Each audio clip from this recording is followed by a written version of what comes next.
Suplex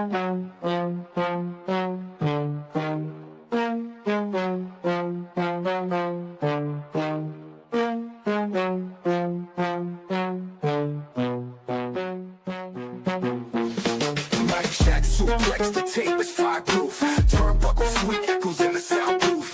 Wrestling minds tag team with the truth. PUW revolution in the booth. Hard life, hard fights, we dissect the game. Chair shot still locks, Hall of Fame names. Voices slam like a pile driver claim. From Cali to the map, it's the goal we proclaim. Evolve with the grind, evolve with the sound. Evolve in the ring, bodies hit the ground. PUW feel the weight of the crown. 1, 2, 3, the king's been found. Yeah, we talk the heat. From the ropes to the plot, it's a masterpiece. Underdogs rise and the crowd repeat. Every move, every groove, make the history sweet. Mike's on fire like a flaming table. All right, good evening, everyone. You're watching the PUWF Wrestling Podcast review of episode 36 of Evolve. QB1 is not here today, so you got QB33. We have D-Walk. How you doing tonight, D-Walk? I'm good, brother. I'm good. You just know, like I said, I'm the substitute teacher. Ignore me like I'm not here. All right. We're not going to ignore you. We're not going to ignore you. Coach, how you doing tonight? Or I'm good, this morning? Yeah, it's morning for me. I'm the wide receiver of the team today, so I'm happy to be here. And then we go on to the couple. Yeah, I got Terrell. Do your thing. What's going on, everybody? My name is Terrell, and this is my lady, the beautiful werewolf. Hello, it's CJ Wolfie. How y'all doing? And together we are For Real Love. And we are joined by Coach D-Walk. Yeah, whatever. And the main man himself, Mr. E.O. to the D right there. to the dirty 3. You feel me? And welcome to our Evolve Post Podcast, where we keep it live, and when the camera goes off, I'm going inside. Oh my God! We started the show yet. Come on. All right, I guess we could get right into it. There's no way to really PG. segue out of that. Yeah, let's start the show. It's not PG. All right, Evolve starts off, and it starts off quick. We have our tag team match finally. Oh my God. Oh my God! Yeah, we got the man with the buttons tonight. Yeah, they should. Hey, they gave the wrong brother the power to have the buttons tonight. Imagine me being a crooked cop. Hey, imagine a crooked cop pulling you over, throwing dope in your car. Hey, you going to jail? It's training day. I don't know if that was I don't know. I think that might have been a deserving one for that one, but. Anyway, we start off with Adrenaline Drip. They finally get the rubber match against Jax Priestley and Harley Riggins. So we're going to start off with Coach. Coach, what did you think of this match? I really like the match. I feel like starting the show off instantly with just the rubber match is really good. And the fact that it just started, there was no waiting until they got to the ring. They just instantly bounced to the outside. And yeah, the match overall, it was pretty good. I expected a little bit more intensity from it because it was a rubber match and the rivalry was kind of big. So I was kind of hoping we'd get some major moments. But the match overall was fine. It was a fun match. And I'm happy, Necessary Roughness is their name now? I'm happy they won. Yep. Yeah, I'm happy they won because I feel like they needed more than Adrenaline Drip. Adrenaline Drip is they're the major babyface team. They can take as many losses, and I don't think, at least now, anything's going to happen to them. But yeah, overall, I'm going to give it a B+ match. All right, I guess we'll go to CJ. Since Terrell has his mouth full, but I thought I was gonna get things.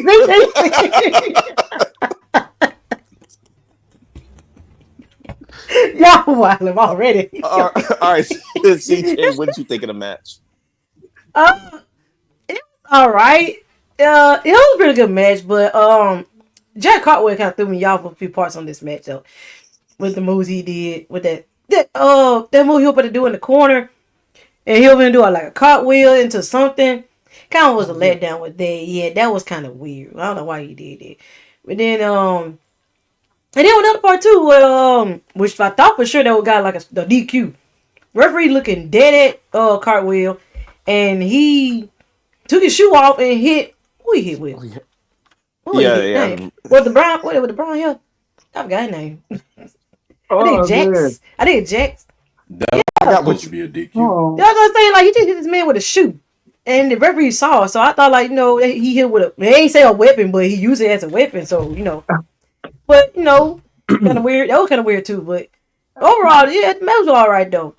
And it's good that, they got the win. They got that one up on them. So I give it a B-. Just because those little mishaps. But, yeah, it's a B-. Y'all know who else used to take off their shoe and throw it at people? Y'all remember Conan? Oh, my God. Back in WCW. Mm-hmm. Damn, I just told my age, too. Oh, disregard. I put my food down a little bit.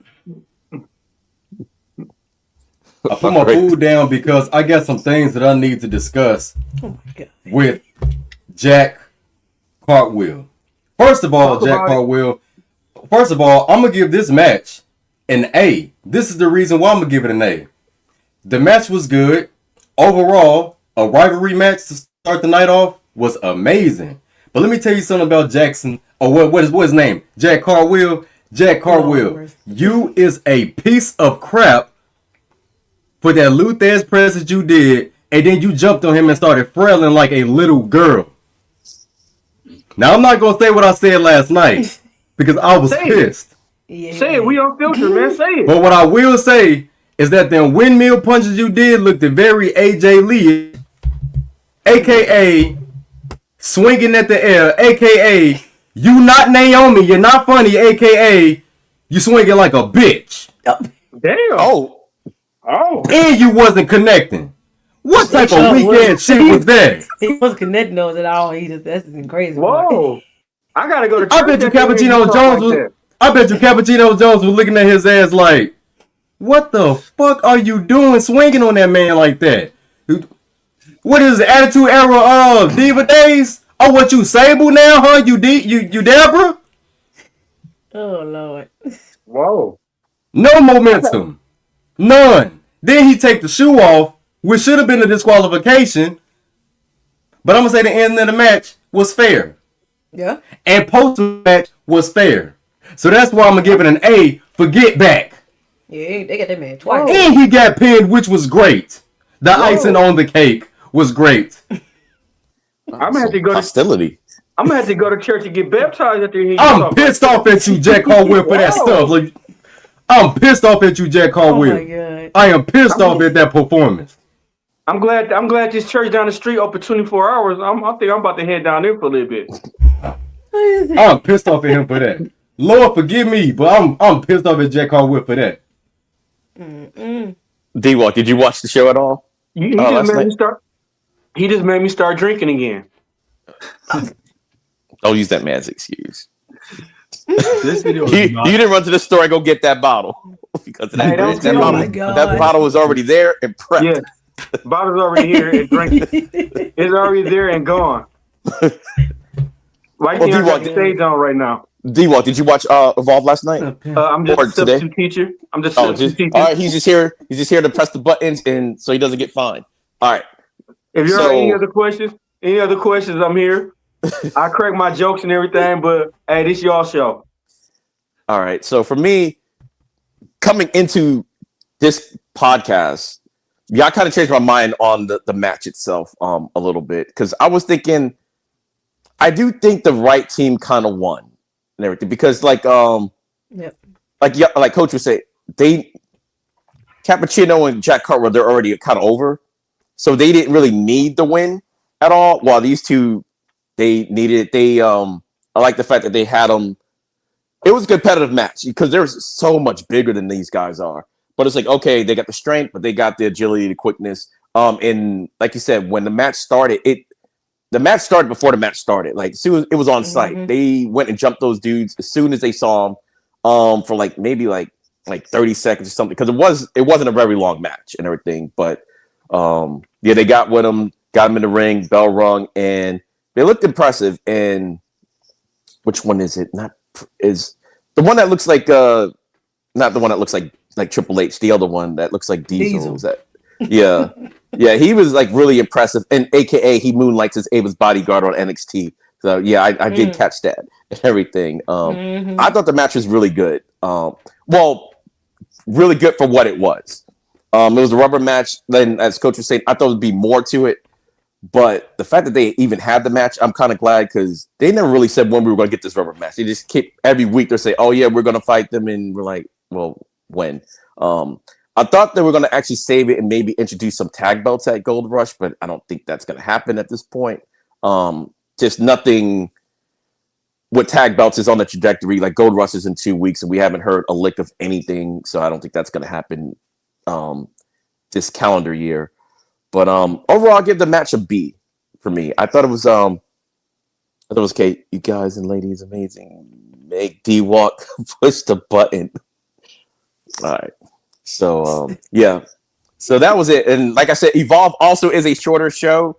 We could probably stretch it into 2 hours and everything, but as the conversation goes, but let's go see what the next segment was. So I guess overall. Go ahead. Go ahead, Coach. They might still introduce the tag team belts at Gold Rush. It feels like an appropriate time to introduce like new belts. Yeah, because it's like if you. Oh no, go ahead. I don't know if they will, but if they are going to, it seems like that would be a good time to introduce it because the whole thing is like all championships are defended. Like introducing new belts, it feels kind of on theme for it to happen. Yeah, that's what I was saying. But the only reason why I'm thinking it might not happen because even if they introduce it at Gold Rush, wouldn't you want it to be like somebody crowned at Gold Rush? But I mean, they could always like introduce it like maybe on the second show. Okay, we're debuting these belts and we're gonna have a tournament. You know, that could work. But since they're having like a 2-week thing, it's like. But yeah, you're right. They could introduce it at there. I could see that like at the last show, like and get people incentive to watch Evolve because it's an NXT show and everything. So that could work. They could do it. But if they do it, I hope they do it at the second show and just have the tournament later on instead of introducing it at the first show and then have somebody wrestle for it like the second show. So can I ask y'all a question? Go ahead. Sure. This is for everybody. So 2B and WWE, pretty much they're on a handshake deal.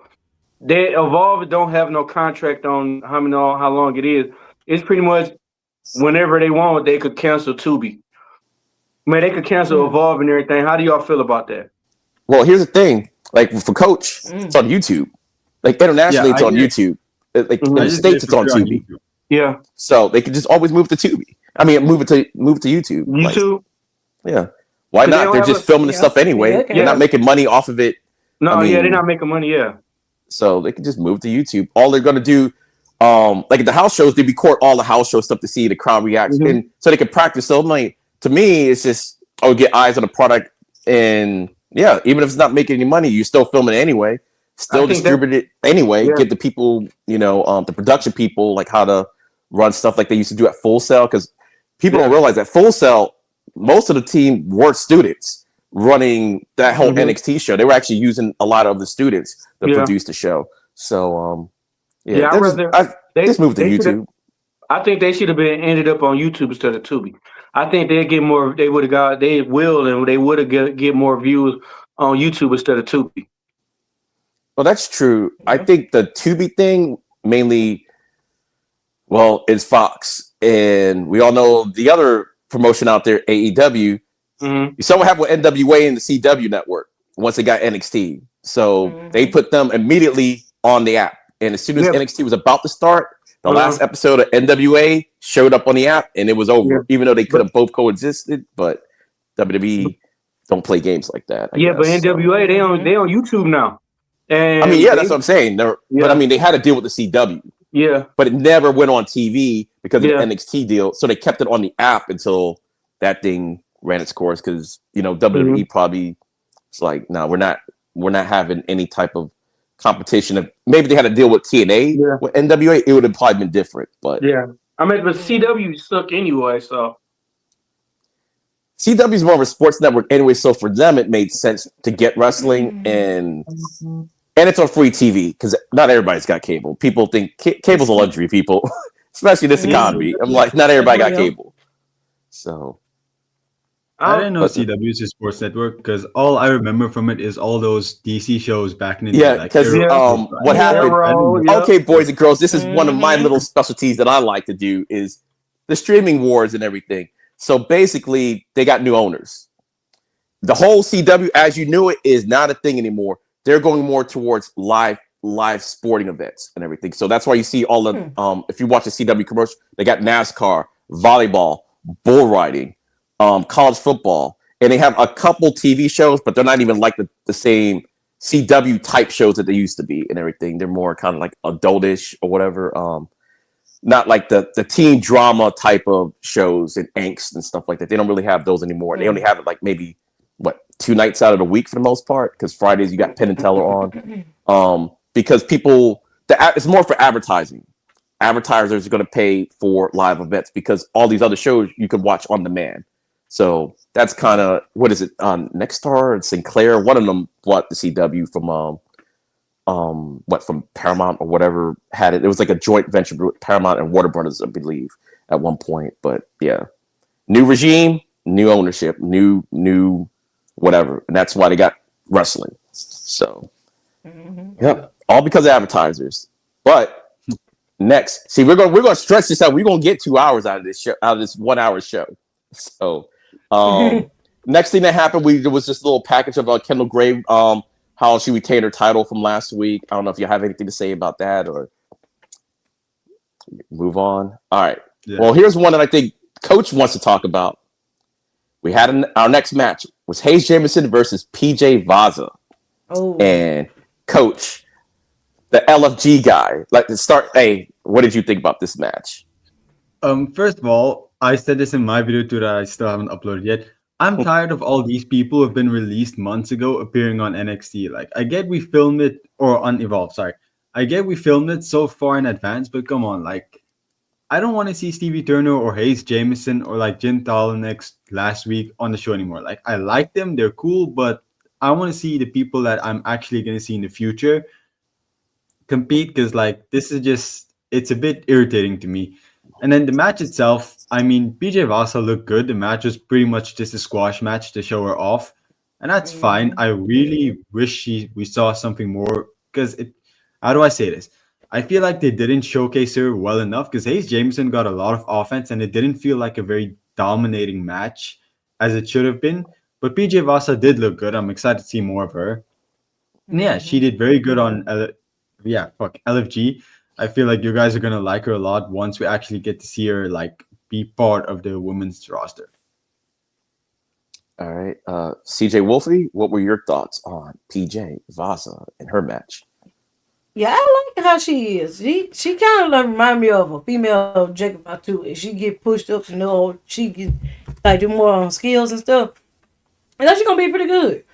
And hey, Jameson, Lord have mercy, I had to double look at her like, this is the same girl that was like a drunkie that was sitting there drinking in the VIP lounge. I was like, this is the same girl. I was like, oh my God, she glowed up. She looked like Cancel Ray's little sister to me. But she looked pretty neat. She looked pretty nice. So they match was, pretty much like a squad match, but she did get the offense, which was kind of good. So, yeah, PJ Voss, she always nobody to play with. So I like to see more of her. Yeah, she gonna be that dominant Samoan female that they trying to push up, like what they did with Tamina, or they got right now with Nia Jax, kind of. But with her, she gonna be that woman, that Samoan, that they need a Samoan like built woman to dominate. So I'm looking forward to see more of her. All right, and Terrell. Yeah, the match was pretty decent. I'm not gonna lie, it was decent. Not really sure if I could rate the match, but overall, PJ did what she needed to do. Yep. For real, she did what she needed to do, and that was be dominant. Hayes Jamison tried to outsmart her. She put up some good offense, but it just didn't work. She couldn't cuss the mustard, pal. Damn. Lord have mercy. And other than that, PJ, I'm looking forward to seeing some more of her. I've seen her highlights on like IG. And man, build her up to be the monster that we know she can be. Because we know they have monsters right now in NXT that they're not working on. All right. And there's two of them that I can name right now. Oh yeah, definitely. Name them. Good one. Zarya. Last Legend and Zarya. Oh, Yeah, can I say Bash too. something about? Can I say Yeah. something about Last Legend? I was thinking the other day she should be called up to the main roster and join the New Day. I feel like No. that would be. If I they think that change would their be. gimmick around, be serious. Because Well, she I don't think need it to could be work. around no she don't need to be around no she don't need to be around heterosexual men that is playing sissy for $1. So they would agree with aunties. Oh, New Day. And a Oh, New unicorn Day. and a unicorn Grayson Waller that should be out here knocking people out in the ring right now. Yeah. Yeah, they're crazy. He lost in the Grayson sauce, Waller too. should be knocking people's block off. But he lost And in the Logan sauce. Paul should be back in Japan laughing at hanging Japanese people. Oh God. That's what Logan Paul should be doing right Oh now. God. Oh God. Damn. That's what Logan Paul should be doing. Oh God. I Logan forgot Paul about should the be on Logan Paul YouTube thing. laughing at dead people like he used to. Damn. And you shouldn't go back doing that now. He gonna Hey, be. Terrell, I And gotta- stage He don't need to go back and doing doing that. stage boxing matches. And doing those fake Hollywood boxing matches that look like Rocky, but Rocky looks realer than his. Damn, Speaking Terrell. of Rocky, Hey, Terrell, re-released I gotta Rocky read- 4 came out I got- yesterday. It'll be back out later on this week too. Forget Logan Paul. Forget Hey. Logan Paul. Terrell, I Forget a gotta read Logan the- Paul. Hey, I gotta read the Bible after hearing you talk like that. Logan Paul should be on the block somewhere drinking Palmer Sun, thinking about why he's not famous anymore. That's what he should Terrell be doing. is on one tonight. Man, what? Who knocked over Hey, your let's get checkerboard, Logan man? Let's get All right, Logan all right. Paul versus Shinsuke. Oh my! man. Somebody knocked over your checkerboard. What's going on? All right, for the match for me or whatever. All right, you can keep this PJ Vasa if you want to. You're Sabretooth to me. Your whole outfit remind me of like old school Sabretooth outfit, except that you don't get the right color scheme. But I like the look. This is my first time seeing her because I don't watch LFG. And Yeah, her attire reminded me of like Jacob Fatu's or like the Tongans. it's because she had the necklace Like or the- whatever it was with the around red it, and and the that black reminded me and of an old stuff. school Sabretooth costume without the fur. Back like in the 80s. That's what it reminded me of. So that's what I was like, yeah, if you want to use the Sabretooth, Samoan Sabretooth, oh, I like that. Or whatever. Damn it. Oh, yeah, I should have yeah. trademarked it. But anyway, I like that. Ooh. Samoan Sabretooth. Ooh. You can take that. That's my gift to you. Merry Christmas. Ooh. But I was shocked when I saw Hayes Jamison because I was like, wait. Because one, the reports came, like Coach was saying, the reports came out like weeks ago about them getting released. And then when I saw her on there, out of all people, because like CJ said, we haven't seen her since they had the VIP lounge on Evolve. So I was like, that was like a weird random choice. If you're going to put somebody on her that got released, she hasn't, as far as we knew, she probably was released back because we haven't seen her on Evolve in forever. So to have her come out there to get squashed. And I do think, Coach, that from what I'm hearing, that might be the last where we see the releases on the show. Like I think what's her name? The Prime Minister, she confirmed herself that was her last appearance. I believe Hayes Jameson, this was her last appearance, so we won't see them going forward. Unfortunately, because all right, D-Wall, get ready to press the button.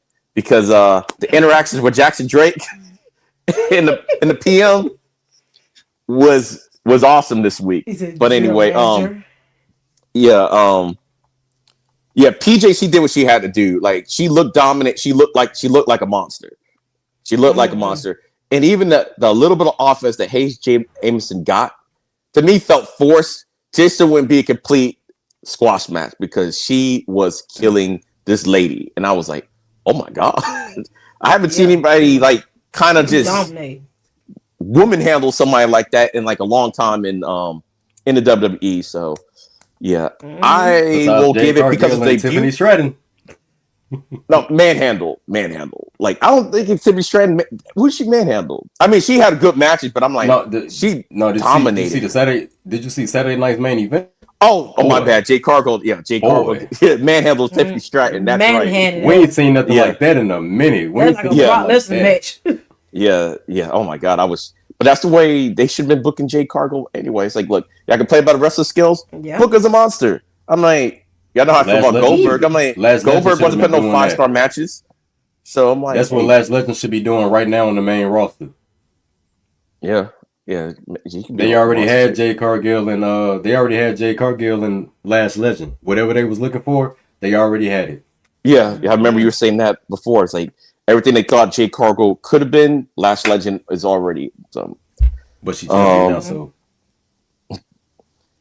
So yeah, that's the match for me. I'm going to give the match an A because, like I said, I've never seen PJ Voss before, and that match was very impressive to me. The beatdown that she gave Paige Jamison. I'm not saying I'm using the Big E. We're not using. It wasn't a 5-star match and everything, but yeah, I thought it was really good. It set the tone for me. Like, okay, somebody to look out for. And let's see, next thing that came out right after the match. This one's for you, the Invisible Man. Tria Martinez decided to interview PJ Voss outside the ring. So she had some choice words and everything. So I was like, okay. So I heard a little bit of her mic skills and everything. It's gotta get up there, but it is developmental. So you'll get time to improve that. So the first of many backstage segments, Jackson Drake goes up to Stevie Turner and basically again refusing to not defend a championship. And his logic is like, look, you gave this man a weapon. You can basically his whole livelihood over a match and everything. You're supposed to look out for the talent type of deal. And at one point, Keanu Carver showed up, swung for this man, missed, but his hand went through the wall where his face would have been. So can you just imagine that man's fist going through Jackson Drake's face on national TV? But anyway, we'll start off with Terrell because he's done eating and everything. Terrell, what did you think about this segment with Jackson Drake? And D-Walk, hit the last button. Living your life like you're thirsty. Living your life like you're thirsty. Oh my god! All right, man. This segment with Jackson Drake was pretty funny because as we see, he does not want no smoke with Keanu Carver. None. He don't want none. And he was even trying to tell Stephen Turner the reason why. Just for Keanu Carver to literally give him a physical imprint reason as to why he don't want no smoke. And when he saw that hole in that wall, all he could say was, "Oh hell no," and just walked away. That man. You want some of this too, old man? Like Stevie, No. I'm trying to tell you. Nope. I'm trying to tell you, I don't want no problems with him. But I'm not giving up my title either. Like, if you think I'm finna just give up my title, just find me somebody else. That's Jackson Drake doesn't want anything to do with Keanu Carver. And if he does win this match and retain his title, hey man, that's Jackson Drake for you, man. He might be able to pull it off, but as we see in this segment, he was alone. And was Vanity Project there? That's only one way to find out, and just keep watching the podcast. Mm-hmm. All right, CJ Wolfie. Yeah, this was hilarious, really. And Jackson's just misses.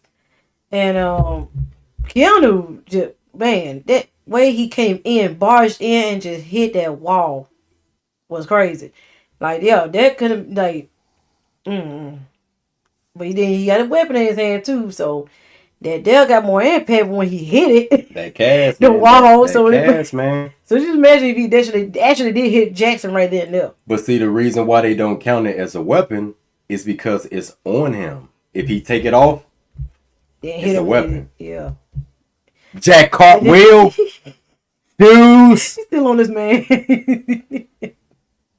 But yeah, I liked it though. It was really like promo between because Jackson he just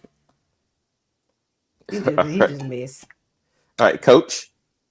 I mean, there's no way Stevie Turner saw Keanu Carver punch his hand through the wall and said, "No, that's not a weapon." Because like he was low-key trying. You saw he was it. Trying to kill Jackson Drake there. If that hit Jackson Drake, there was no championship match next week. He was gonna right. He was gonna next week with like a hole in his face or something, having to wear the Cody Rhodes like mask from the past, be like undashing Jackson Drake. But yeah, I liked it. It was very funny. Jackson Drake just ditching the show after the punch. He just went. That was really funny to me. Yeah, I like this. I feel like it was very funny and it showed a lot of character work, at least towards Jackson Drake. He's really good in this weird little skit stuff. Mm-hmm. Yeah. Hey, undashing Jackson would be kind of something to see. Oh, undashing Jackson. Don't look at me. Undashing Jackson. That'd be something. Name it Unction Jackson. I do want to say though, I don't think Keanu Carver is gonna win next week. I don't know how Jackson Drake is gonna retain, but I just have a feeling Jackson Drake is gonna retain. It's gonna be something like he gets his ass whooped the whole match, and then at the very end somehow he just pulls a cat out of a hat and just wins. For some reason, yeah, I can't believe that too. Especially when Bryce Donovan, I thought for sure Bryce would have won that match, but he found a way. Yeah, well, y'all know I'm the resident vanity project guy on the show. You know This thing what? was You know what I think hilarious. is going to happen, Hilarious to me. Coach? Well, what's gonna happen, Terrell? No. What's gonna happen, Terrell? We got time. What's gonna happen? Man, what I believe is going to happen, because now that Coach did mention it, because like I said, something may happen to where he does win. He might pull something off. Coach feel like it. I feel like he's going to do the hit yourself type thing. Like he's going to make Keanu Carver use the cast on himself. Like, Oh, okay. Keanu, like, okay. like Keanu Carver's gonna like go for like maybe try to like hit him or something like that, or he may have some type of way like where he can like stop the momentum of the punch. Like maybe Jackson Drake had too many, maybe Keanu Carver had too many bumps on the elbow, and he can't really like control his arm in the way that he wants, and he makes him hit himself. Maybe like off the rope and leads, bounce or something. Yeah, Oh, like it yeah. like bounce Yeah. off the rope or something, and then. Yeah. It leads to that's how Keanu Carver gets 100% clear of the cast, because with the cast off, you can't do nothing now. Like it's just me and you now, Jackson. You know what I'm saying? So I think it may lead to that, but I don't know. It's just a thought as to how the cast could really come into play. Like I'm gonna make him hit himself. Or Jackson He'll Drake just find a arrives way. next week with his own cast. Living your life like you're thirsty. Living your life like you're thirsty. Like he arrives with his my own cast and he God. has like forged medical records and be like, hey, it's not a weapon, right? It's Yeah, like, that- what are you that- doing with a cast? I fell. You didn't hear about it? See, for me, the whole thing, I think I said it last You didn't week. hear about it. He's got the cast on, but is he medically cleared or what? Because I think he said, oh, he's not medically cleared, but he's got the cast or something like that. I'm like, wait, if he's not medically cleared, how is he fighting in an official sanctioned match? If anything, Right. it could have been like a unofficial, like, but then you couldn't put the type. I guess you could, depending, but a non-sanctioned match. That's what they probably should have had, but they're not. And Jackson Drake, everything that man said was correct. Stevie Turner, Living your life like you're thirsty. Living your life like you're thirsty. Keanu, I was gonna say Reeves. Keanu Carver proved everything that man said was correct. When that fist went past your face into a wall. And he also said, I don't know if he said in this segment or not, but basically, we all know he was the one that ended up hurting Keanu Carver in the first place. That wasn't him. He didn't do anything. He had a match and that was it. That was Bryce Donovan, so he's paying for the sins of Bryce Donovan. So Yeah, it was a funny. Oh, go he ahead, literally Coach. didn't tell Bryce Donovan to hurt his arm. He just told Bryce Donovan, get it done. Like, there's no... Yeah, he there's didn't no- say like what to do. Maybe he could have like took a check and like forged it, and the cops got. Who knows what he meant when he said get it done? Well, he didn't say, hey. He said, well, you were cheering it on, because I think I was talking to Coach before the stream was starting. He's like egging it on and everything. Like, okay, you're celebrating. That's a crime. That's a crime now, because he was celebrating the fact that this man got hurt. So now, because he was celebrating, like he has put his gun on the line against him. So, but I thought the whole segment was funny, and unfortunately, this is Stevie Turner's last show would Evolve, because her and Drake got great chemistry together, and They do. whenever he's with her, that misogynistic side starts to come out more and more. I think it was coming out more and more as the night went on. But Man, especially when you tell me I'm going to regret what I'm going to say. I'm going to leave before I regret what I'm going to say. I'm like, okay, what you finna say? yeah, and then the only problem I have with the segment is Keanu Carver went after this man, right? He put his hand to the wall, but that was it. I'm like, he should have been like chasing this man like the whole time. Like after that, like you missed. All right, now I'm gonna come get you. But Keanu Carver just did the punch and that was it. And you hear Drake talking about, hey, Stevie, get your boy. Get your boy. while he was going out of Dodge. But to me, I thought maybe that could have been a running theme throughout the night where Keanu's trying to get his hands on him, which even though would be stupid because if you can't fight, then he can't put the belt on line. But anyway, I gave the whole segment A because of the Vanity Project. I am a little bit biased, but as the panel shows, it was good. So it's not me being biased. It was actually a good segment. So let's get to our second match, which I think this match, I'll say like later in the show, how it might involve the championship match next week. But we got Mike Cunningham versus, Mike Cunningham was in the back talking to Sean Legacy about, he's new on the program and, all this good stuff. And, Sean Legacy's ultimate John Cena babyface, hyping him up, telling him, hey, you just got to go out there, blah, blah, blah. Which leads up to the Brooks Jensen, Mike Cunningham match. So we're going to go back to Coach. Coach, what did you think of this match? Honestly, I feel like the match was pretty good. Cody Rhodes Jr. did a really good job. He impressed me. I was surprised that he lost though, because I was feeling like even last weekend, this show, they really built him up to be like something, and then he lost. Now he did lose clean, but he didn't lose in a very, disastrous way. So I feel like it's fine to do good. And Brooks Jensen, I don't know where they're going with him. I feel like I don't see a clear storyline forward for him, which is why I also was surprised he won. But I'm happy he won. I feel like he can be like a rookie killer going through all the new ID guys trying to put them in their place. But the match, it was a pretty solid match. I'm liking what I'm seeing from Mike Cunningham. He's a lot more built than I thought he was in that suit last week. But yeah, he's good. I was impressed by him. All right. CJ Wolfie? Yeah, it was a pretty good, decent match. And that thing though by Bruce Jensen though, it is kind of weird that he had just really just doing really much not much anything there besides just picking on the new IDs people there.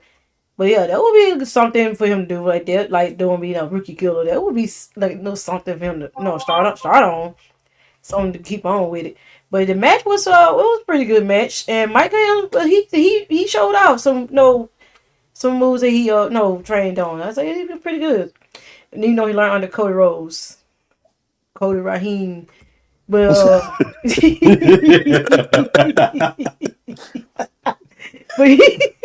man is Cody Jr. He is Cody Jr. for real though. From top to bottom he is Jesus. But yeah, I get the match like a B+. All right, Terrell. All right, y'all. The Evolve podcast viewers, match number 3 was a battle of 2 cowboys. Yep. We had the brand new cowboy, Cody Rhodes II, Cody Cunningham. Oh God. From good old Dallas, Texas, man. And then we had the man, the rookie killer, Brooks Jensen, the bad man from Alabama. Put the smack it down on that rookie cowboy. Oh, yes, indeed. Thank you, Brooks Jensen, for doing your due diligence and letting that young rookie know that when you talk noise to a veteran locker room leader like yourself, they get the paws put on them. Oh, my God. Thank you, Brooks Jensen, for being a locker room leader and showing all of the talent and Evolve that when a rookie talk noise, you got to put belts to their butt cracks. Oh, God. Which, really, I just thought Mike Cunningham was going to win that match. Yeah. I just thought they gave him a loss. Well, guess what? So, Mike L. DeBarge Cunningham lost. What? Oh, Mike L. DeBarge Cunningham lost. Oh my God. Michael Cordell Jackson Cunningham lost. Dude, Michael Rhodes lost. I have to agree with CJ Wolfby. I thought Cunningham was going to win. I didn't want him to win because he is a rookie. It's like his first match and it's against Brooks Jensen. And for me, I think that Brooks Jensen, they took whatever his role was and they merged it with Rich Holland's role because basically Rich Holland was doing this thing with the rookies and everything. And Unfortunately, he's not around anymore. So I think they gave it to him. And also that Brooks Jensen, people forget like how young Brooks Jensen is. He's just been around for a long time. He's like what in his mid-20s? 20. But he's so Four? yeah, I think he's like 24 years old. Yeah. I was thinking he's like early 30s. Yeah, no, he's like 24. And I think they got him in this role 20s. No, I think because he's got such a good wrestler. soul. Yeah, I think he just got an old soul, and he is a really good in-ring competitor too. And I think it's like they got him to kind of test him out on him because he's so good at actually wrestling and everything. And No, I do like this new that's character. not it. They like this gave new it character. to him because he was talking noise back to a locker room leader. When a locker room leader is talking to you, Mike Cunningham, you don't say nothing. Oh my God. And a You dash hush of a no your fade mouth. is with Don't Brooks talk now, noise too. back. Because then when you talk noise, you got to have your feet match your mouth. And when you're just a talker, you learn that the man from Alabama wear roll tie on your Rudy Patootie. Oh my God. Whoa. Well, Mike Cunningham did have a good showing though. Like he lost. He did, yeah. Which he should have He's lost. in good but shape too. He had a good showing against Brooks. To me, I'm like, okay, like Brooks had he had a little bit of trouble with him and everything. Not like PJ. PJ had no trouble whatsoever against Oh no, she she at all. dominated. So I thought it was a good match, a good debut match for Cunningham. Like, yeah, he took the loss. You're a rookie. This is your first time on there. You should. Oh yeah, he did put on a loss. good performance though. I ain't gonna lie, he did put on a good performance.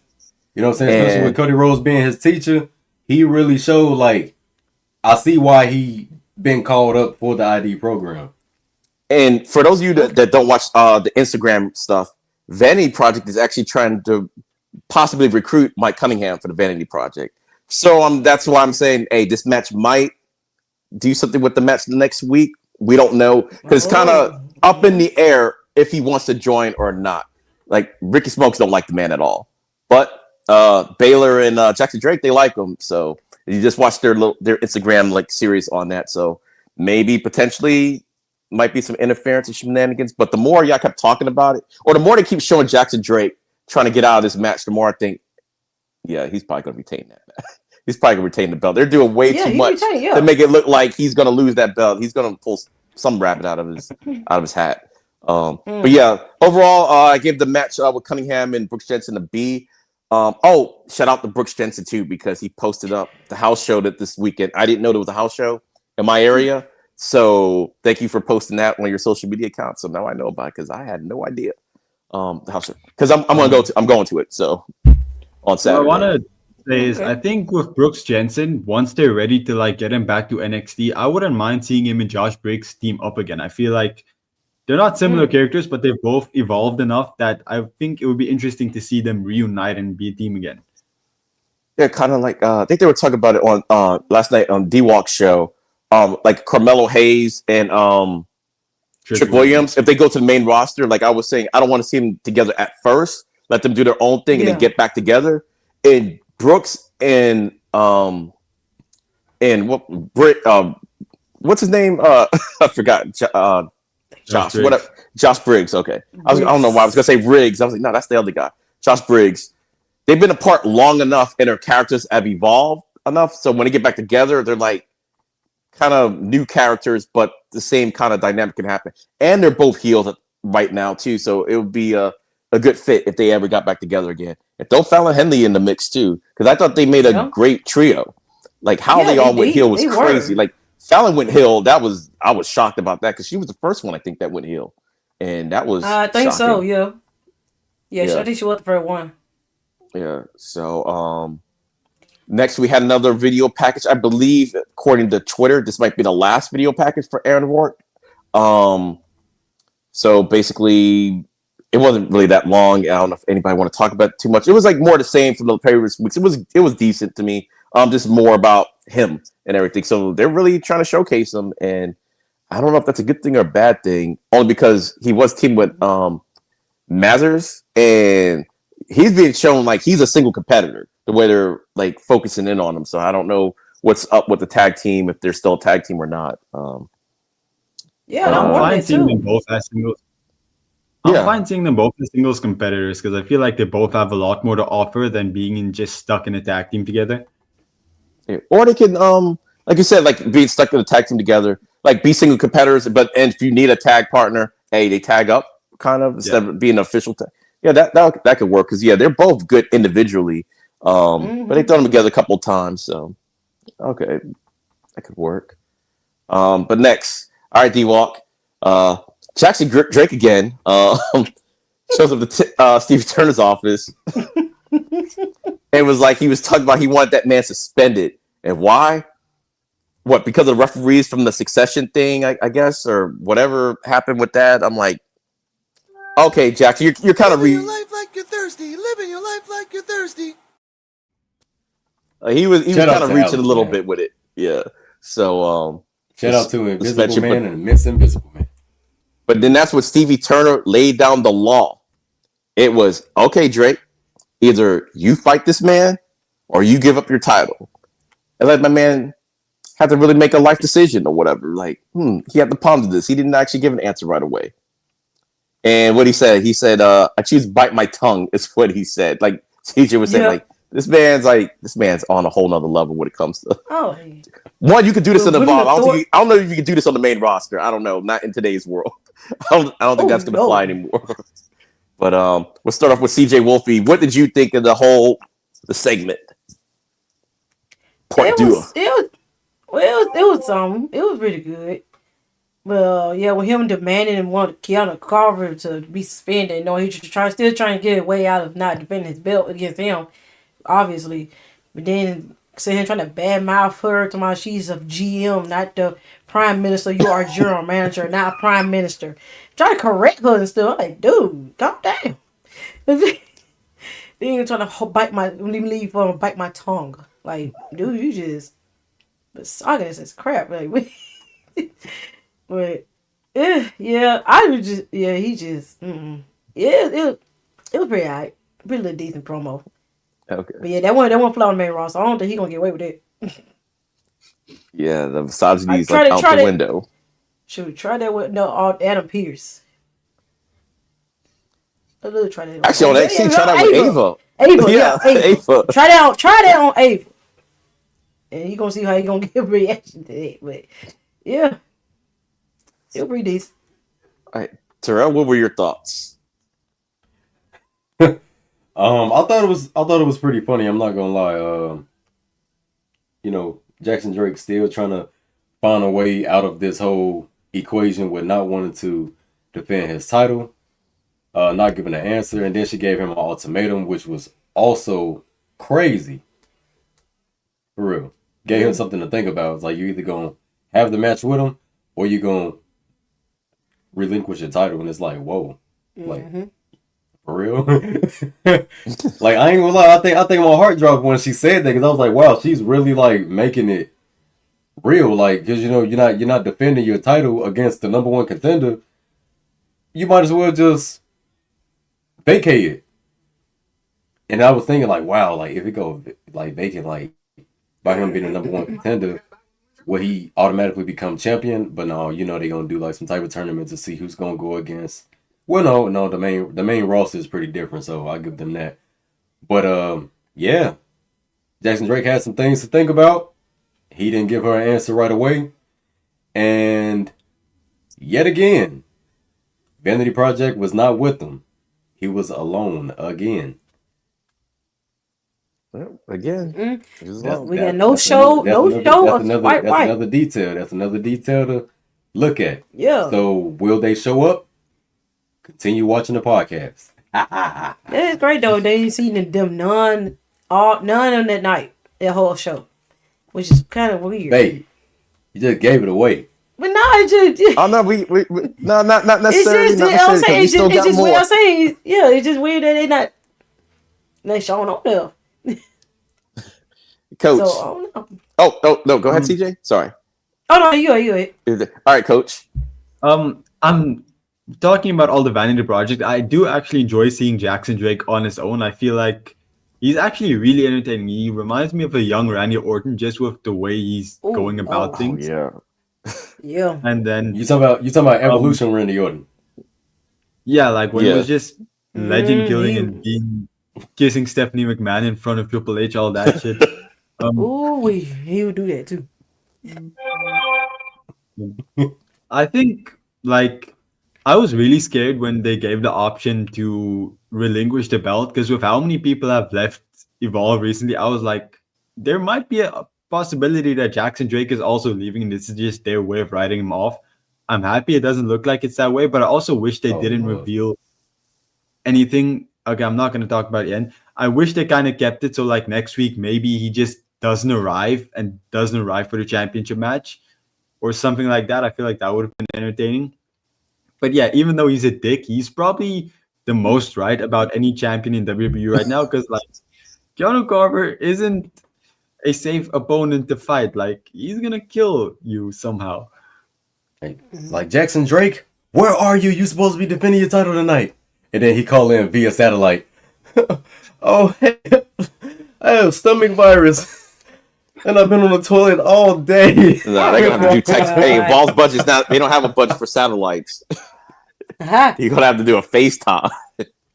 Ooh. Oh yeah. But oh, for me the segment was it was pretty good. It was pretty good. And I do like the fact that Vanity Project wasn't there. It's like Jackson Drake is like kind of on his own tonight. But still trying to get his agenda across. And he's still kind of playing the fifth. And it's like I kind of believe him. Like, look, I did not put my hands on Keanu Carver. That's what his point is. Like, I did not do this to this man or whatever. And he's, like I said, he's technically correct. He did not put hands on this man that caused this whole fiasco. I remember the Invisible Man was talking about, what if they put Keanu Carver in the cast? And I was like, nah, that might be overkill. And it is overkill. It's overkill. It's like, this man's already dangerous by himself. They put this man in the cast and let this man wrestle, throwing hands through walls. What's next? He's going to break a car or something? But the way he talks to the Stevie Turner is like, it's utterly ridiculous. But I do like where they're going. And I think for Coach, I don't know if you knew, I believe Jackson Drake has like a newer contract now and everything. Living your life like you're thirsty. Living your life like you're thirsty. And there he goes. There goes the man, Heartbreak Drake. But yeah, I think he has a newer contract now. So obviously get released at any time, but obviously they see something in him to give him like a contract and everything. So he should be around somewhere for the time being. So that's why I wasn't really concerned about Drake going. But the thing I did think about though, he did contemplate dropping the belt, and that would be a good way of getting the belt off of him and everything. If you were gonna like, okay, got Drake, we're gonna just move him to XT or something like that. And because it'll be different, it's like, wait, he just instead of fighting this man, he just like F it. I don't even want the championship and just, But yeah, overall the whole thing was good. And it was the story that kind of went on throughout the night and everything. So the next thing is the main event of the evening. Chantel Monroe versus Wendy Chu. So we're gonna start it back out with CJ. CJ, what did you think of this match? It was good. I really enjoyed this match. And Chantel, she's something. I just say she's something. She improving a lot. Going against Wendy Chu and putting up with her. And Wendy Chu still like she kind of developing more of a not mirror sides, trying to get like in between here and there. But yeah, I really like this match. And what shocked me, I actually thought Wendy was gonna win that. Wendy was gonna win that match. But when she was putting a dirt nap on her, and then Chantel found a way to maneuver onto the ropes to hit her winning with the ropes, and then actually did her finisher with what did the finish go? Perfect. Not fair to the perfect ending or something like that. Yeah, perfect. No, it's perfect. It's perfect ending. It's perfect ending. Or perfect. When you choose finisher, the dirt nap No. or Oh, it's about Chantel's Chantel's. finisher. The one she do that dang. Is it Yeah. perfect It's perfect. I think it's perfect ending. I think it's Something perfect ending. fairy But tale something or something. Fairy tale Yeah. ending? No, that's Champa finisher. Yeah, because Fairy Chapa's tale. got the fairy tale ending. Yeah. But yeah, when she hit that, and then I'm like, well, there's no way she finna get 3. And she ended up getting 3. I'm like, wow, she actually beat Wendy. So I'm like, wow, that's crazy. So props to her though to get a win over her. But I get this matchup. Hey, match A. It was a pretty good match. All right, Terrell. I will give the match an A as well. It was dope seeing Chantel Monroe put up a really good match against Wendy Chu because, you know, me and CJ Wolf, we both was going for, Wendy Chu. We both was on Wendy Chu's side. Wendy Chu came out more humanized.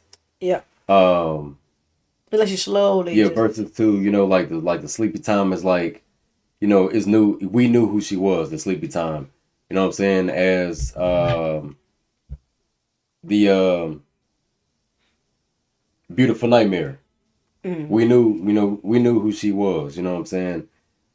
And Nightmare Wendy Chu. But now we have this more humanized Wendy Chu that even the attire was a little bit different. And it just seemed more like no makeup, no just she didn't get that nightmare makeup. Yeah, just plain Jane Wendy Chu. Trying to find her way back into either the light or the darkness. Chantel Monroe, she did put up a good fight. She won. And she was literally bullying her at the end of this match. Oh, yeah. Post-match. A big time bully. Oh, yeah. And it was crazy seeing Wendy Chu in that predicament. So maybe Wendy Chu get fed up and we see Mei Yin come out of the mirror. That's what I was thinking. I was like, oh God, you don't know what you just did. Right. I'm ready to see her come out the mirror, man. Like maybe when Wendy Chu did that mirror thing, maybe that's what she was like. A reflection. Hinting at, I hope, I don't know. But Chantel Monroe got lucky, man, and that's all I'm gonna say. She's doing good, man. She's improving and it's dope to see. Oh yeah. All right, Coach. Sorry, I'm trying to find out the name of this move. It's like it's bothering me. It's good. You guys know I'm a big fan of Chantel Monroe, so I was really happy she won. And I'm not bothered. I don't think it's gonna hurt Wendy Chu. I feel like her whole thing recently has been that she's been going to therapy, and I feel like it's a good allegory because with therapy, it's not always straightforward. Sometimes there's setbacks, and it doesn't always work well. I feel like somehow this ties into it, and it's gonna send her a bit down before she gets back up even better, or at least that's how I think it's gonna turn out. And for Chantel Monroe, this is really good for her because I don't think anyone was expecting her to win. I think like everybody was dead set on Wendy Chu winning. And Chantel Monroe has proven now that she can talk shit and back it up. So, like with her, PJ Vasa, with Kelly Armstrong returning next week, it feels like Kendall Gray's gonna have like a really tough time keeping onto that belt with a bunch of heel challenges for her. But yeah, overall the match was an A+. I really enjoyed it. I think the ending made it a lot better for everyone because like nobody was expecting it, but it's still a really good result. Yeah, I agree with that. I believe the move is called the perfect ending. So I think so. I know it's not fairy tale ending because I know it's something ending and everything. And so I think it's the perfect ending from what I quickly could find online. But I agree with everything y'all said about the match. Like, and Chantel, she's always been positioned as one of the top females. Like everybody always talks about Kendall Gray and Kelly Armstrong, but she's always kind of been right up there with them and everything. And this was a good signature win for her. She's always been displayed from the very beginning. Yeah.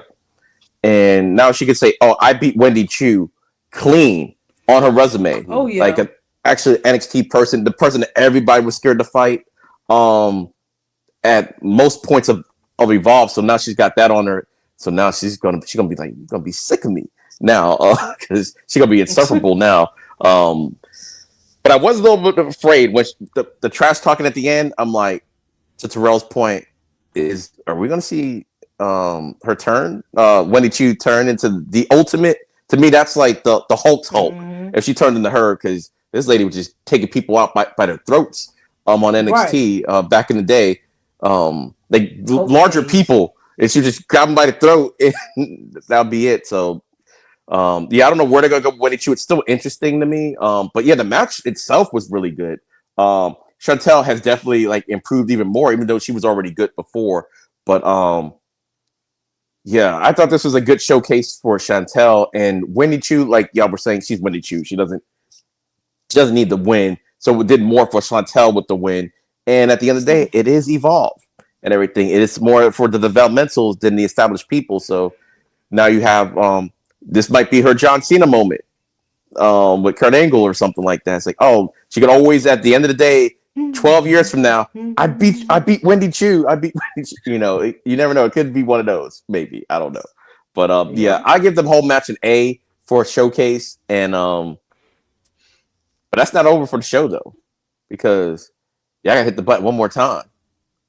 Jackson Drake still appeared one more time. And Coach, what did you think of this last segment with Jackson Drake? I'm not even going to give it away. I'll let y'all talk about it.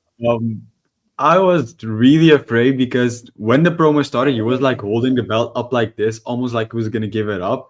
And I was like, oh crap, it's actually going to go down this route. But he didn't. He said like he's going to like defend Evolve or something from Keanu Carver. He said something like that. That was like not a, what do you call it? It's not a face or anything, but it's like he's actually stepping up. But he's definitely gonna pull some crap out.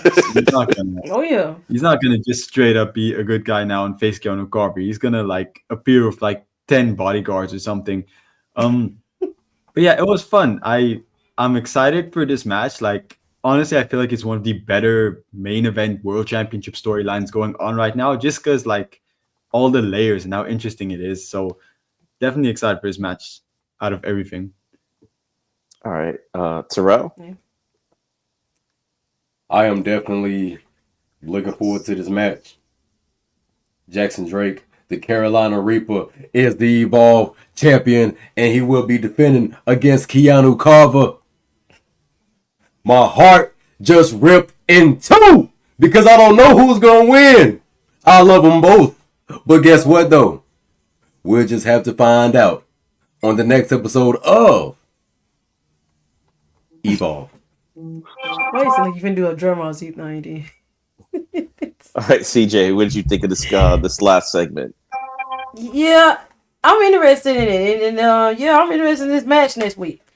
And I'll see now. Yeah, I am kind of hoping for Keanu Carver to win though, but as we know, Jazz is gonna find some way in keeping his belt.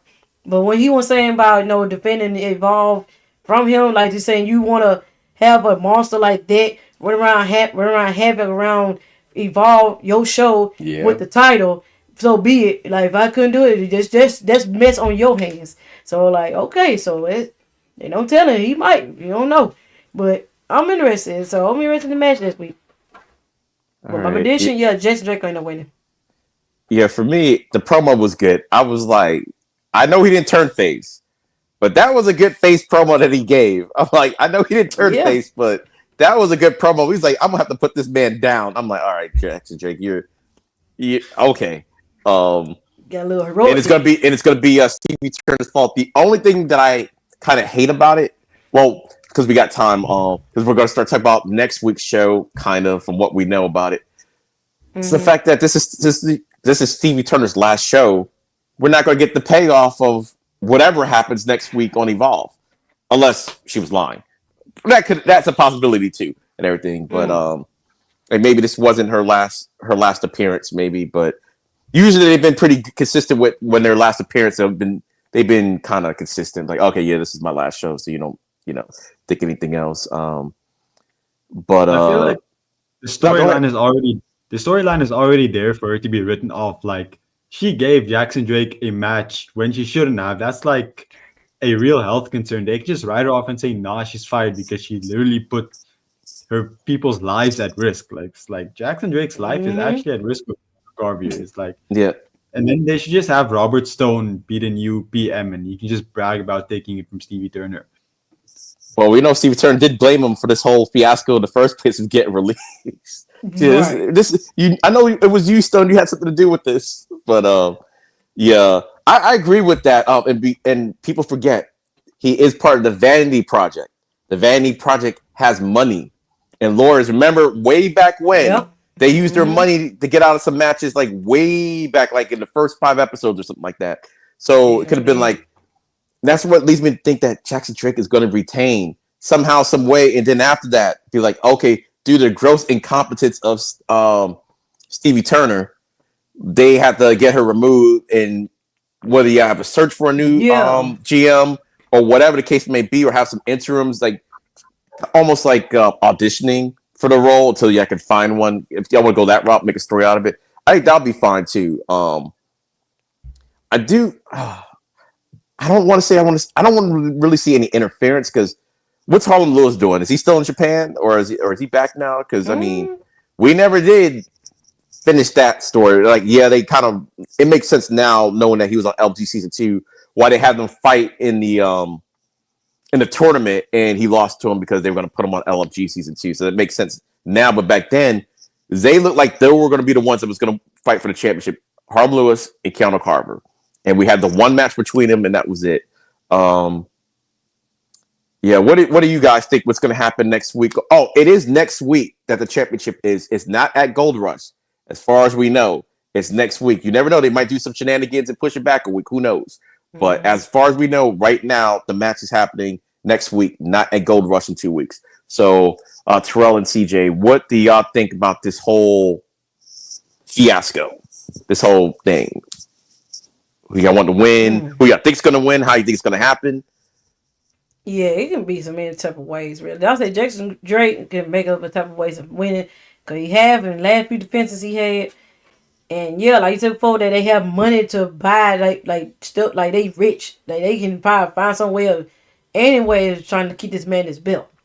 So it gonna be something going on with him doing setting something up for him to retain his belt. So he might end up winning. My prediction, he going to win, but I want Keanu Carter to win. But reality, I think Judge Drake gonna end up retaining that belt in some kind of way. He gonna pull something up to, Vanity Project come up and doing something to keep him retaining the belt. So yeah, he retaining. All right, Terrell. Jackson Drake will find a way to retain. We've seen it plenty of times. We don't know. Living your life like you're thirsty. Living your life like you're thirsty. We don't know who it's going to be. All we know is that it's a possibility that it could happen, that he will come up with some type of shenanigan, or maybe a mistake happens in the match. Like we explained earlier with the whole cast coming into play. You just never know.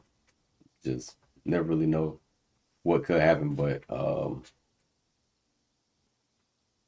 I really would like to see Keanu as champion, but I think Jackson Drake may retain as well. All right. And Coach? Living your life like you're thirsty. Living your life like you're thirsty. The match is going to start. Jackson Drake's going to run around the ring. He's going to try and hide. He's going to get back in the ring. Keanu Carver is going to follow him.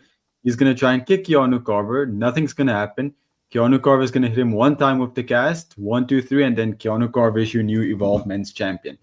That's exactly how it's going to play out. I've read the script. Squash him. But actually, no, I think Jackson Drake's somehow going to win. But it would be just very funny if Keanu Carver just squashes him in like 30 seconds and is the new champion. But I want Jackson Drake to win. That'd be so crazy. I think he's going to win. And yeah, I'm very excited for a match. I have no idea how it's going to turn out, and that makes me very hyped for it because like Vanity Project can interfere. Harlem Lewis can possibly interfere. Some shenanigans are going to happen. So I feel like it's just a very exciting match. All right. And here's one that I kind of saved because I knew we were going to probably finish early.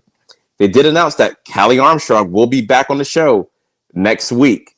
Do y'all think this is going to lead to a rematch between her and Kendall Gray, or what could possibly happen? Because Gold Rush will be the following week. So what do y'all think about the return of Callie Armstrong? We'll start back with you, Coach. We'll go clockwise. It would make sense to have that match on Gold Rush. I would actually really like it because there's no Evolved stuff booked for Gold Rush yet. I don't think the men's championship is going to be defended there because we have it obviously next week. So it has to be the women's championship, and it will make sense to have Callie Armstrong versus Kendall Gray one last time on Gold Rush. But I'm not sure. I'm just very excited for the state of the women's division, especially with Callie Armstrong coming back because it's really strong. All right, Terrell. Yes, they really do have a decent women's division. Callie Armstrong going back after the belt will be pretty cool. As we've seen on social media, she is very torn about losing the belt and different things like that. So it's pretty dope how they're starting to tie social media into the show. And if Kelly Armstrong does, get another shot at the belt, I think it'd be pretty dope. And the only thing that we can see is that Kendall Gray retains or Kelly Armstrong walks away with the victory. Yeah. Her coming back. Yeah, she probably wants some redemption. She needs to lose something that she really cherished than when she had. And she got some competition when she come back. She got PJ Vasa already in the wings. Like she already right there in the window right there. She lurking. She jumped Kendall on her day like first appearance. So she gunning for a title. So Kylie might have to try to fight through her to get through Kendall again. So I'm kind of interested because few between these two powerhouses of women, it'd be interesting. So yeah, I'm kind of ready for it. All right. My only concern would go be, ahead, Coach.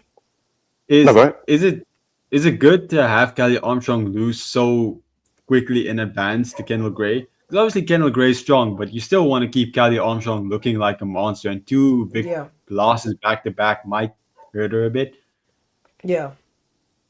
Well, that's true. I was gonna say it's like I was saying earlier, all I did was announce her appearance. We still don't know what's gonna actually happen. If she's gonna get a rematch, maybe PJ might decide to step to her. Who knows what might happen next week? Hell, you might even have somebody else from LFG show up. You just never know. And speaking of the women's division, if y'all haven't noticed on NXT, they are starting to feature a lot more of the Evolve women, more of the like Carmen Petrovic, Kendall Gray's like she damn near is NXT on the roster. Yeah. Kendall Gray's been kind of around there. Tyra May Steele. What do y'all think about that whole dynamic? Is that a good thing, a bad thing? What's going on with that? It's good to showcase them. Yeah, it's pretty good to showcase them because even though we look at Evolve and we see what they're doing with the story on Evolve, we actually looking in real time on NXT how things are playing out backstage. Like, we got the women quarter catch crew as they would probably call it, so the Queen quarter catch crew. I don't know what they're gonna call it. The Ren QC. The Ren quarter catch crew. You know what I'm saying? And then we have like Carly Bright and Kendall Gray don't even have interaction at all. Like they don't even talk to each other. They will literally walk past each other on NXT as if they're not even friends. And they show each other no interaction. So it's like, like what led to that? Like what led to that friendship just ending? Like no type of interaction whatsoever. So something must have happened on Evolve then or something like that. Oh, go ahead, Coach. Hasn't Carly Bright also been appearing with Danny Sikelski a lot, the other blonde girl from LFG? I feel like I've seen them together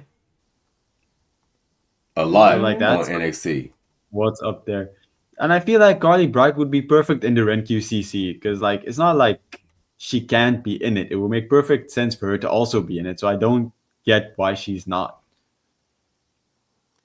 Well, I know when I was looking at it on Tuesday, a person I didn't think of, I think we might have mentioned it before, but she fits right in. Tyra May Steele will fit right in with the Ren QCC because she's like an actual wrestler, and that was the whole point of Charlie's group to begin with, and that would be actually pretty good. Like Kendall, Ren, Tyra May Steele, and it looks like Carmen Petrovic is kind of hanging around them a little bit too. So I was like I like it, but like you said, or maybe the whole thing with Carly Bright and Kendall Gray, maybe it's a development into a story in the first place, almost like, oh, now you got out of middle school, now you're in high school and everything. Oh, you hanging with some of the cool kids. Oh, you don't got time for me no more. And maybe they could be like, well, Carly Bright, I thought we were supposed to be friends, but all I see you doing is hanging around Ren Sinclair all the time now. You don't even acknowledge me when we're in the same building. Maybe because the one thing with NXT, they kind of remind me of Evolve a little bit.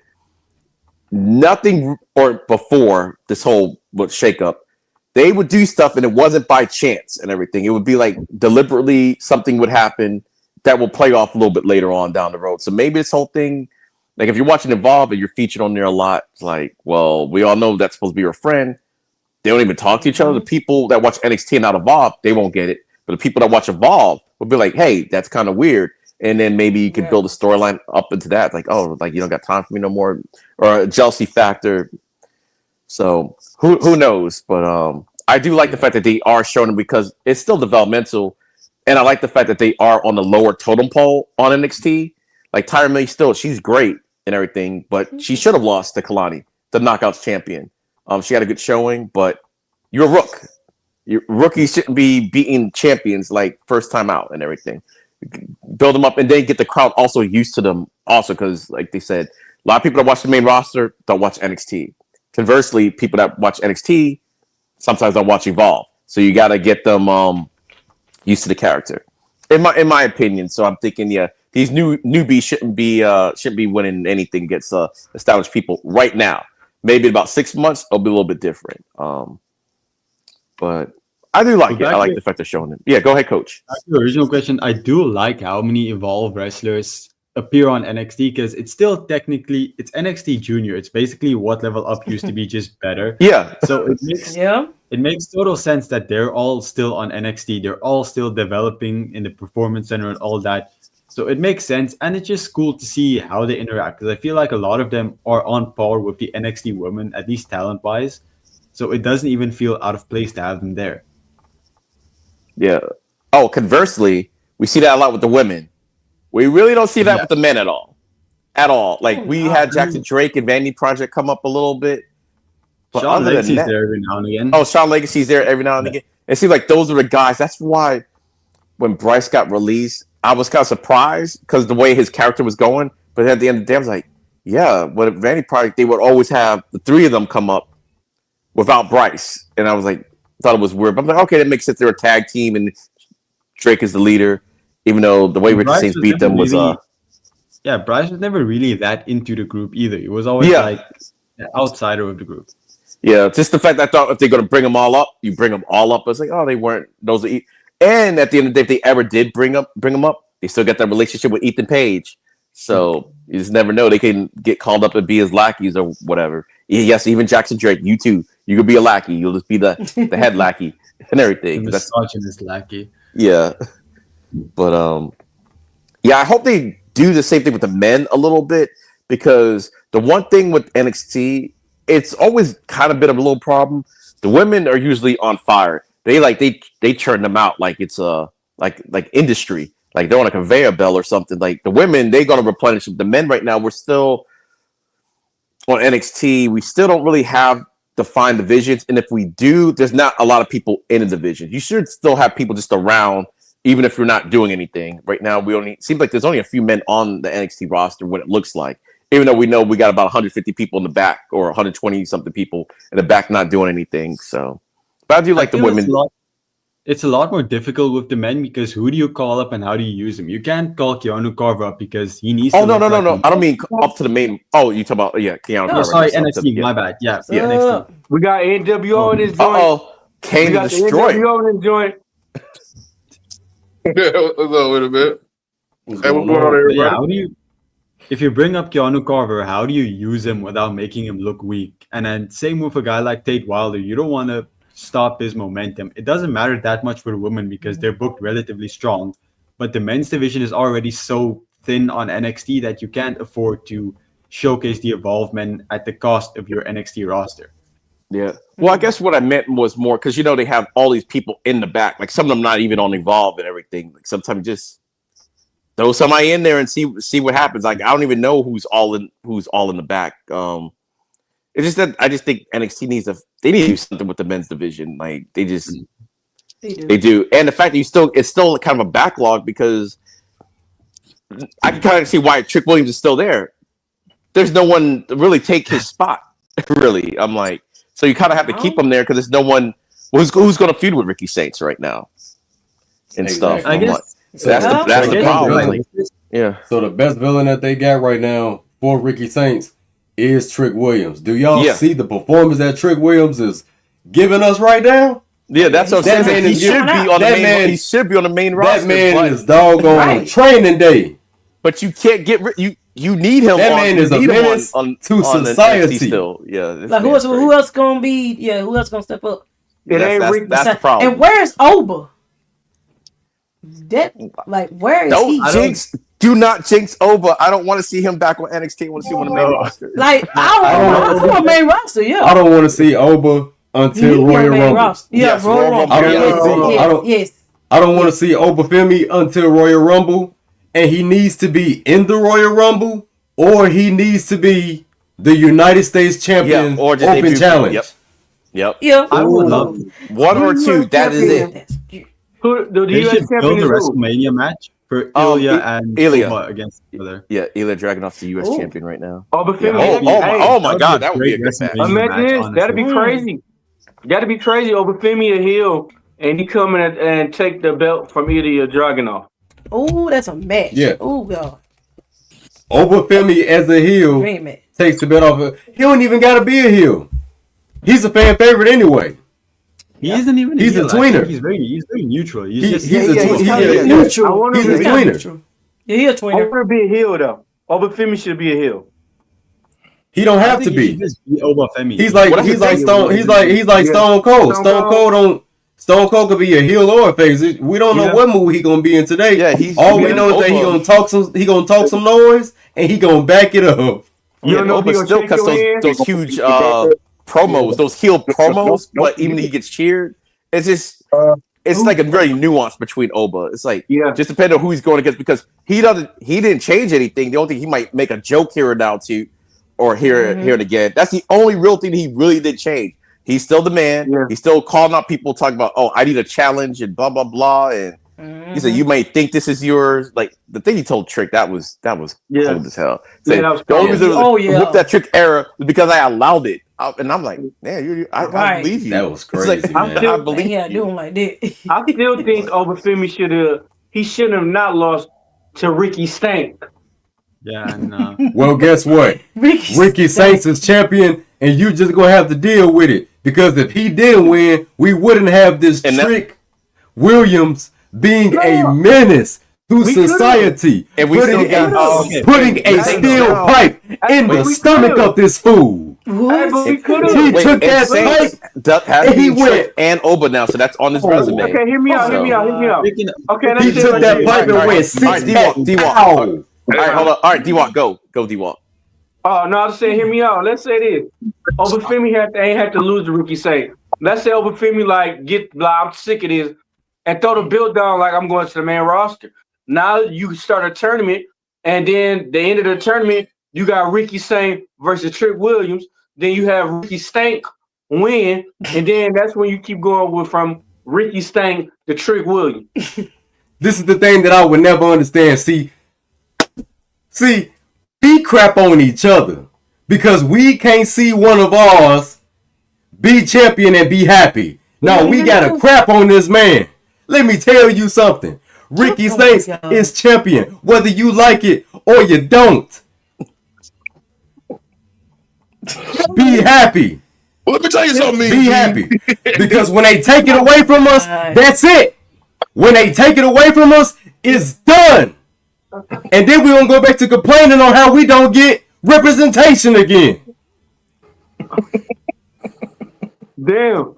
Hey, Hey, that's Terrell- Chicagoans is killing Chicagoans. Yeah. Indians also killed. Let some Ricky Indians, Saints too. have his moment. But Indians all. the way he won was wrong. Ricky Yeah. Saints should have won dirty. Yeah, but I mean, like, but I think said about that. this, I though. said that before. Hey, Ricky but Saints think should have about won dirty. He And never there's beat- no way. There's no way he won that fair and square. But then No. if he won dirty, we wouldn't have Trick and Nat. Trick and they out here acting a whole I'm just fool. mad. You know what? Let's talk about it. Hold on, everybody. I got a question for the whole panel. Since we are in Evolve and we are talking about you, do you think there's anybody in Evolve right now that could possibly be the NXT champion? Anyone in Evolve that could be the NXT champion? Yes. Keanu Carver. Jackson Drake. Jackson Drake would be a very good NXT champion. Sean Legacy if they pushed him right. Sean Legacy, yeah. Sean Legacy if he was pushed right, yes. Would it be against Ricky Saints or would it be against somebody else? Ricky Saints. Probably Ricky Saints. I mean, Ricky Saints could, Ricky Saints could drop the belt to anybody. Yeah, Ricky Saints could drop the belt to Jasper. I'd be happy for that. No, I can't. I gotta see Terrell on that one. I can't co-sign on that one. Not yet. Just because we haven't seen a lot of Jasper, but yeah, they have been pushing them. They have been pushing. Yeah. They got him going up against El Grande Americano. Now, what y'all think he gonna be? They got this man going up. They got this man going up. Beat him. I think he's gonna win this cup of coffee. No, I think so. I think he's gonna beat him. Damn. Not a cup of coffee. They got Jasper Troy going up against a technical cup of coffee. All right, Coach. What were you saying, Coach? Sorry, I couldn't hear you. But that's my boy, though. I love my technical wrestling. They're gonna win because they're having all the speed championships on NXT now. So I don't think El Grande Americano is gonna come to NXT. So it makes sense. Jasper Troy is just gonna take it from him. Yeah, that's why I was thinking that too. Since it's like he's on speed, just making a monster. Like, hey, you got 3 minutes to see what you got to see if you get lucky against Jasper Troy. Let him do his monster moves and everything, and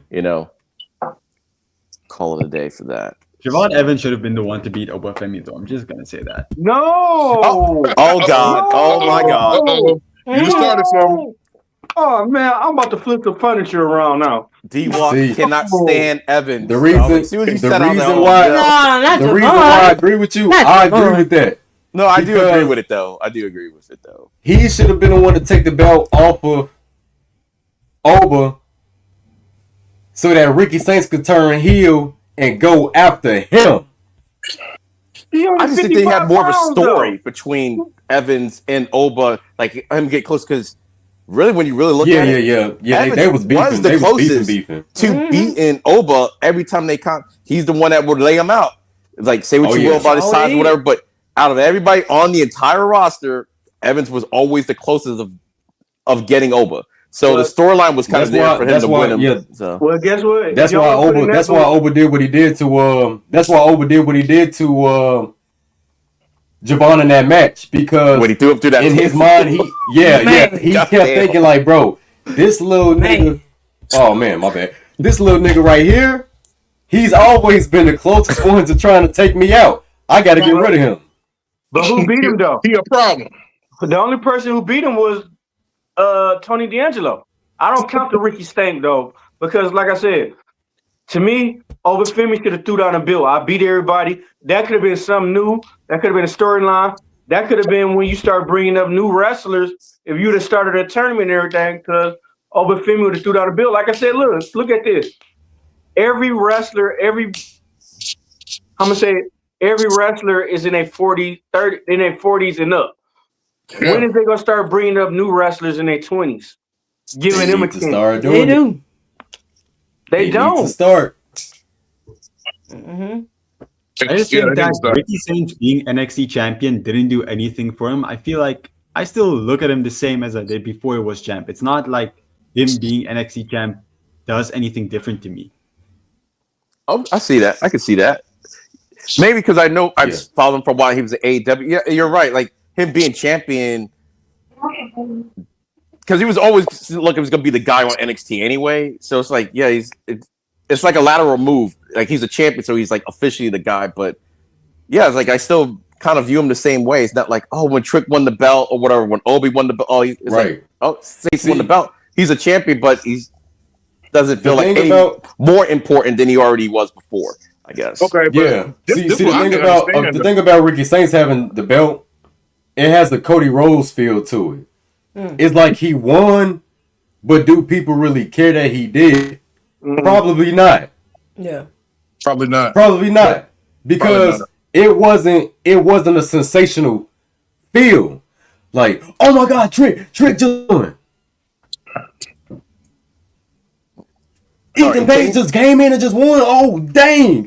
You know, like, hold on 1 second, Terrell, because Kane was trying to say something earlier. Oh yeah. Oh yeah. Okay. Now I just want to put my 2 cents in. My thing was with Ricky Stanks as D-Walk call him. So he couldn't beat Ethan Page, but he beat Obi. Yay! Somebody explain that to me. Anybody? And that's the logic. That is That's why he should have won dirty. Because there's no way Ricky Saints could have won that clean. And I'm an advocate for Ricky Saints. But even I keep saying it. How did he win clean? What, 3 tornado DDTs? Yeah, 3 tornado DDTs. Oh, wait, he was dizzy, huh? He was dizzy. He couldn't get back up. So then at that point, so it should have been some more of for that to happen, it should have been some more of maybe Ethan Page and Obi. They should have kept something going with them if that's the case, because that's the main thing that I didn't see that was getting to me, that y'all let this man be him, but then he go and take the main title. He gonna take the main title from somebody that was damn near unbeatable. Twice as Ethan size that they. Welcome to D-Walk in the 3 chat. times. We got 2 D-Walks. Yeah, we got Mr. Flint and we got D-Walk. No, you got D-Walk and you got Mr. Flint. No, for real though, because like he couldn't even beat Jasper Troy. And Jasper Troy is wild. Like he has no structure. Yeah. You know, Obafemi got structure. Jasper Troy don't have no structure. And he couldn't beat Jasper Troy, but he beat a man with structure. So it doesn't make sense. So do y'all think? But what I think, oh, my fault. But I always go back to, I think what it was that Obafemi underestimated Ricky Saints. He never underestimated Young OG. He never really underestimated any of his opponents except Ricky Saints. He would taunt him. He would laugh at him and everything. And I think that's what it goes back to. That's what I think it goes back to. Because he underestimated him and tried to make him as a joke. Because he didn't do that with no other opponent. Coach and then D-Walk. I just feel like the problem with Ricky Saints is he's just a blank canvas. I don't feel like nobody cares if he's champion. Everybody cared when Obafemi was champion. I feel like even if Jasper Troy won the belt, you're gonna care that he's champion because you don't expect it. He's something different. Ricky Saints, he's there. He's not doing anything special. He's champion, but he doesn't bring anything that makes me want to watch NXT where Ricky Saints is the guy. Word. Okay. Yeah. Word. And D-Walk? Okay, now excuse me. he lost to 2 weak ass off the rope DDTs that everybody do. Everybody in the fucking NXT do. But then at the same time, when he wrestled Tony D'Angelo and the family, it took the whole family and a couple of shots with the crowbar and a couple of spine busters for Tony D'Angelo to win. So for him to lose off 2 bum ass off the rope DDTs that everybody used, that was fucked up. A crazy work. I'll play devil's advocate just a little bit. Like I do agree with everything everyone said, but remember when Jinder was champion? Like right before Jinder became champion, wasn't he fighting? What's his name? Tennille's husband. What's his name? I forgot his name. But they were beefing like a month before that, and then he's like the world champion all of a sudden. So I'm like, sometimes they do this when y'all wanted something. Sometimes y'all want something different, and it's like, hey, if they got plans for Oba, it's like, hey, we can either let them drop it or we'll just try to see. I don't think it worked to try to get the rub off of beating Oba. I don't think it worked the way they thought it was going to work.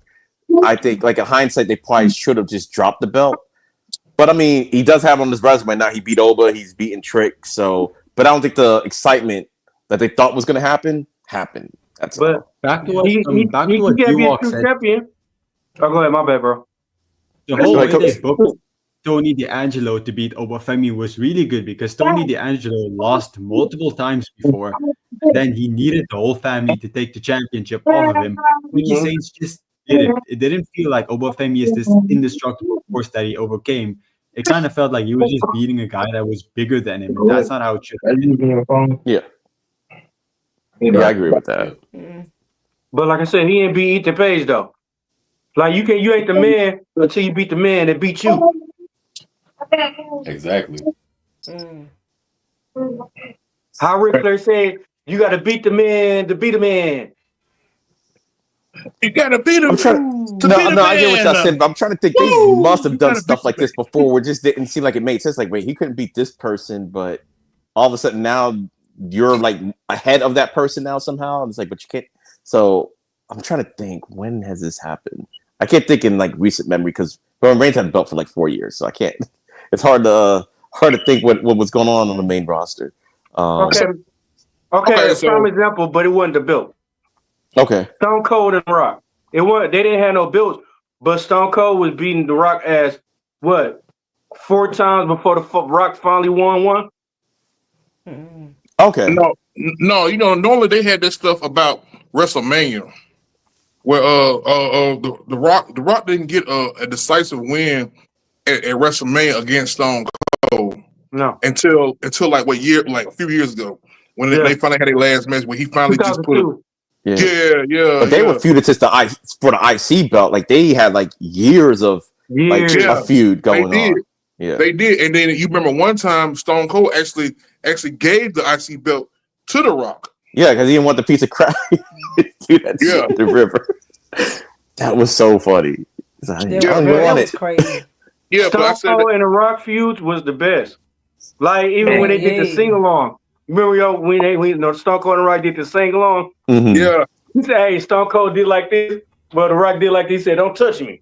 Don't touch me." Like you put your hands on me though. I appreciate you. Don't touch me, man.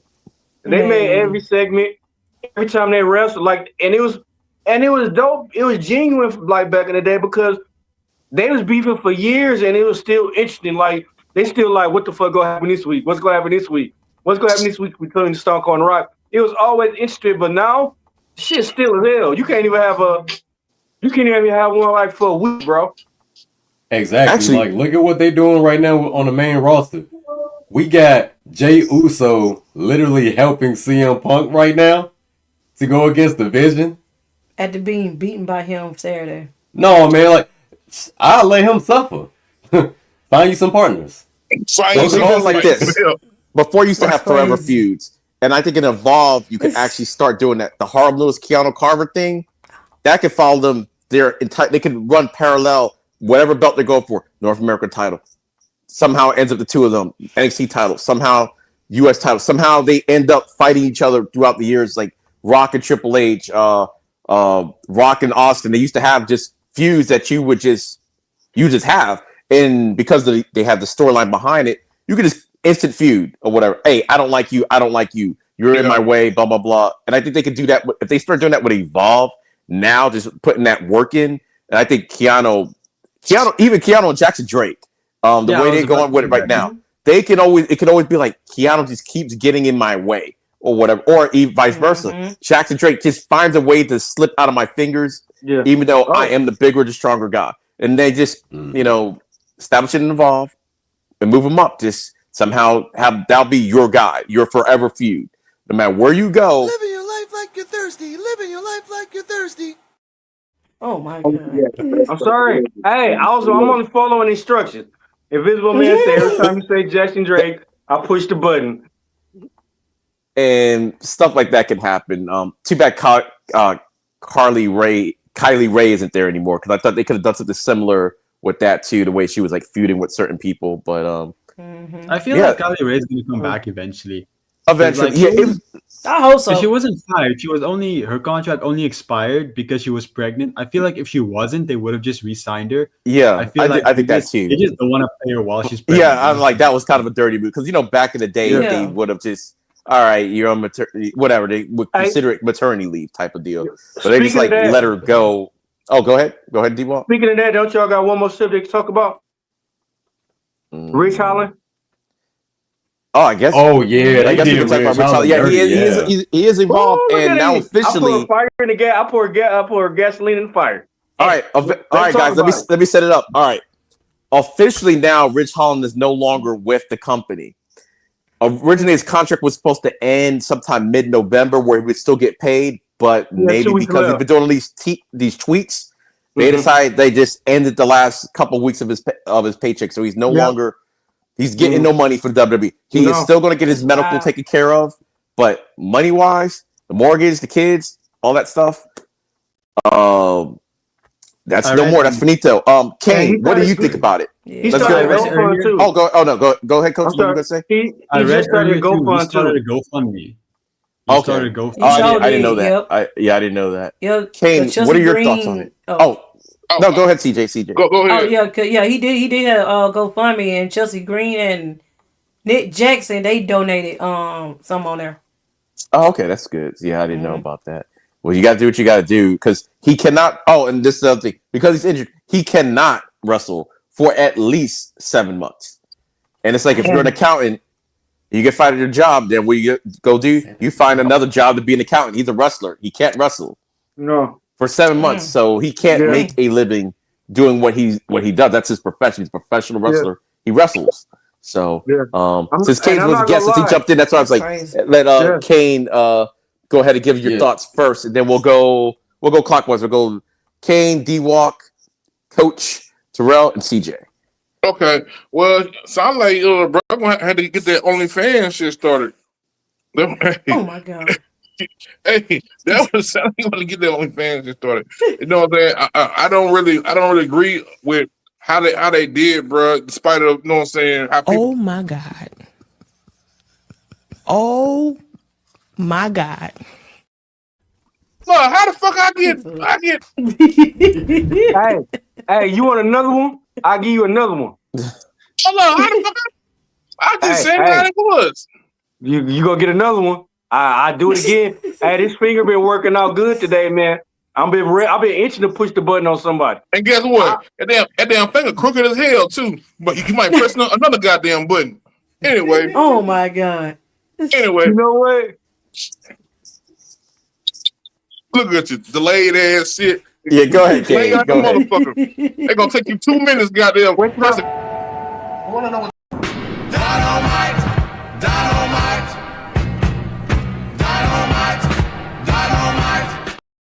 That's Hey, a good Somebody one, got to revoke D-Walk's privileges. But Kane, go ahead, Kane.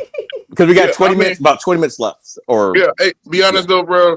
I hate he going through the situations he going through, bro. I do hate that shit. You know, nobody wishes any ill will. But you know, he do have a lot of people kind of mad at him about Big E. That's another thing. But anyway, by him not being able to do anything for 7 months, that is crazy work. Right. That's crazy work. You got to have something coming in, and he got these surgeries going on and all that other shit. Man, it's cool that they're gonna pay for it, but hell, pay the damn mortgage. Yeah. Pay the light bill. Yeah. Man, get this man some kind of cushion, because I mean, damn, bro, y'all want these people to be what they used to call them, independent contractors. Independent contractors, 1099. Y'all want these folks to be independent. These are fucking human beings, bro. Yeah. And they got hurt in your shit. Mm-hmm.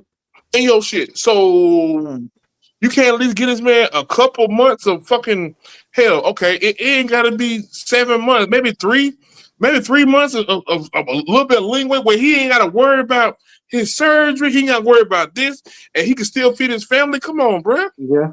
Yeah. Come on. Get this man a little bit of leeway. Because he had put in work. He'd have been on your main roster. He did his thing on the main roster, and now he down and and evolve and shit because y'all put him there because apparently nobody had no kind of nothing to put this man in. Yeah. Okay. Yeah. So I just feel like it's kind of messed up, bro. It's really kind of messed up, and this man is worried. Yeah. He's worried. He don't know how this stuff gonna turn out. Okay, by him doing the fun me and stuff. Normally Jericho come through and bless you. Bless. I bet normally you Jericho come and bless you. Yeah. So I hope Jericho's a fan. Yeah. But this the messed up thing about it. The messed up thing about it is since they fired him 2 weeks before his contract. They terminated his contract 2 weeks before it expired. That's kind of fucked up. Like he could have Yeah. got 2 weeks of pay. But on another hand, like I said, Vince McMahon, if that was Vince McMahon and he would have been head of WWE still, Vince McMahon would have been taking care of him until he got better. But on another hand, though, I find it real fucked up because, like I said he still ain't even got paid for when he appeared at TNA, and he looking at a class action lawsuit, and then I believe he'll win it. But it just fucked up to see how greedy and how greed this fucking organization, this world in general, is fucking filled with greed, bro. Like, it's so much money that's around here, bro. Everybody can eat, but it's so much greed here, bro. Like I said, well, there's no way you should have. This man got 5 kids, house, mortgage, and everything, and all you doing is paying for his fucking rehab shit. That's fucked up. He got hurt at your job doing something he loved doing and everything. Come on, man. That's I don't make this think make he's sense. gonna, Wait, Coach. I don't think he's gonna sue WWE because if he doesn't have money to pay his mortgage, he's not gonna be able to afford to sue WWE because they don't care if they win. They're just gonna want to bleed you dry until you stop. It's not gonna be efficient for him to try and do that. But like I said, they since he came out, when he started coming out talking, he had 2 weeks left on his contract and they immediately terminated it. He still had 2 weeks, so he can sue for the 2 weeks. I mean, like I said, it's gonna take time, but in that case, bro, that's how you say it. That's like I said, just because I speak my mind and everything, you want to terminate my contract 2 weeks early. That's crazy. Yeah, It's crazy work. Right. Coach, did you have any more to add to it, or? No, I think what they're doing is completely scummy. I mean, he got injured. The least you can do is just extend his contract and sit him through the injury. Once he's healed, you can let him go. It doesn't matter. I mean, you probably he recently said he had a major pay cut. You're probably not even paying him that much. Even just let him sit through the injury like you do other people, and then at the end, just let him go. It wouldn't be that big of a deal. Yeah, and can I say something else? Normally, if you hurt, they extend your contract longer. Yeah, they just freeze you, whatever you have left of your contract until you get better, and then they enact the rest of your contract. So technically, I agree with, even though he had 2 weeks left, they're gonna pushed it all the way back to 7 months, or whatever, got healthy, and then all right, now the rest of your contract's gonna start now, and well, you only got 2 weeks. So, they could have. So that's what they normally do. Yeah, I agree with the coach. Yeah, and Terrell. Any thoughts? It's a sad situation because he got a family and bills to take care of, and when they say a non-complete when they say a non-compete clause is crazy. A lot of people don't really know how deep that goes. You can't be a in-ring announcer. You can't be on commentary. You can't be a wrestler's manager. You can't be nowhere near the profession. Like none. Like dang, I couldn't be a manager. I can't be a on commentary because that's how the environment is. And anybody could be liable to be a part of the act. So I totally get it. Cause that's what Samantha Irvin is going through right now. She had a 2-year non-compete clause, and that means she couldn't even do ring announcing even if she wanted to. So, but isn't her thing a little bit different? Wasn't she considered an employee, or was she also independent, like considered like a wrestler, independent contractor? I think what happened. Even though it's still messed up either way, but I don't know. I think what happened was she was still under contract for a while, and she wanted to go pursue other stuff. So they're just like, we'll let you go, but for the remainder of what your contract was, you can't do other stuff related to wrestling. Okay, I knew it was something like slightly different and everything. Okay. Yeah. Hey, so when it boils down to it, it's pretty sad because like even with the injury, he can't do anything pertaining to professional wrestling, like no role, nothing, not even be a general manager if he wanted to. And he can't do anything. You just have surgery. You gotta recuperate first before you can even go out of the house and do some work, any work. He got injured under TNA's watch, and then the fact that he didn't get paid yet is crazy to me because he got injured at a promotion that hasn't even paid him yet. That's wild. that is mind-boggling. So it's messed up either you way. know, everybody makes mistakes, and you know, people are mad at him. You know, I've even said my piece about how I felt on the whole thing with Big E. But at the end of the day, that don't mean that I have had people wrong me at jobs. You know what I'm saying? Yeah. And then most of the time it's because you do speak up. You know, I've always been the type of employee to speak my mind, no matter if I was in the military, at a hospital. I've always been the type to speak my mind when things don't, make sense. And, you become a threat to certain people. So, you know, some people don't like that. Some people don't like people that think on their own, and that's what he did, and now he's being punished for it, basically. Yeah. He's being All right. punished. Oh, just let everybody know No. we got about like 10 minutes left, which means we probably got more like 6 minutes left. So we're gonna let CJ Wolfie go right now, and then we'll go to socials. Let me say something real fast though. One thing I can't say though, Big E came out and said Ridge Holland came and seen him every day in the hospital. That's when I get that man respect, because normally wrestlers wouldn't even come see you in the hospital after they did some fucked up shit like that. But Ridge Holland came and seen him every day in the hospital. Yep, he did. Yeah, when I found that out recently, I was like, oh man, and I sat up here and said some stuff about this man. Yeah. Didn't even know that detail. Yeah. Yep. All right, But, CJ. it was a messed up situation with Ridge, for real. I believe it could have been he been punished for like speaking his mind, but then it could be somebody inside the sources of WWE could trying to punish him for what he did to Big E, which they shouldn't do that, because that just don't make no sense why you do that. But it's just messed up. They could have just helped him out with his everything else with him. Been the time long he been there, they should help him out. They shouldn't have to drop him like that. And then he injured too, so yeah, it'll He pretty can't do scary. nothing. Now he can't go do nothing afterwards when he get healed up. So it's messed up. They were wrong for that. Yeah, and even when he comes back, he's not gonna have the same income he had in WWE. No. Like everything, like I can't see a place like AEW really being interested in him. He doesn't fit their style, so he's not gonna have a company that's gonna pay him majorly to compete there. Ooh. So Light bulb. What if Tony Khan, like I said, Tony got money like that? What if Tony Khan just say fuck it, just sign him a contract just to help him get back on his feet? Tony he's Khan, not I allowed think to. Tony, You though. would. yeah. He has like 3 months he can't compete, right? So No, Tony yeah, Khan yeah. can't 3 months he can't compete, but saying like it's gonna take longer than that. What if you just sign him like, hey, just sit at home, get on your feet and everything? You know what I mean?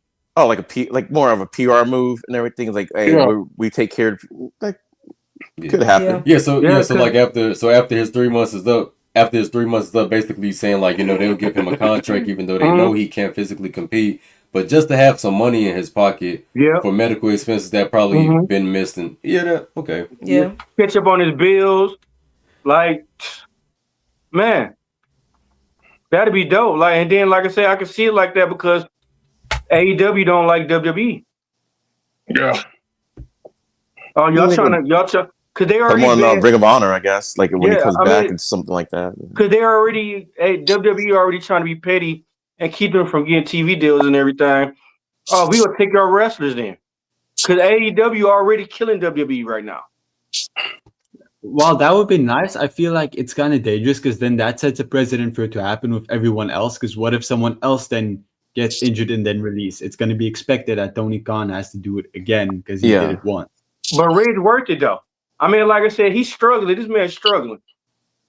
Yeah, I'm saying that'll happen with everyone. What do you say? Like, okay, something like this happens again. Somebody gets injured, and they just cut him off because, like, look, you're injured. They're gonna expect Tony Khan to come and swoop in and save him. Like a one-time thing is okay, but if it happens all the time, he can't do it all the time. But it's a different situation though. He literally got fucked.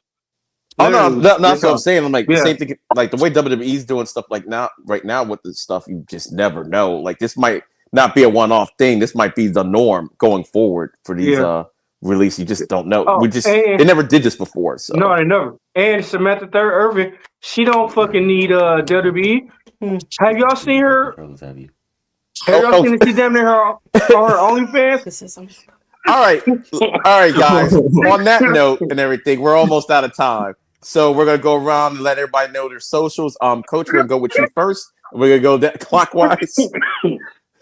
Where can they find you Oh at? Jesus. You can find me on Coach FCHW pretty much everywhere on Instagram and YouTube. That's only pretty much all where I am. So yeah, that's where you can find me.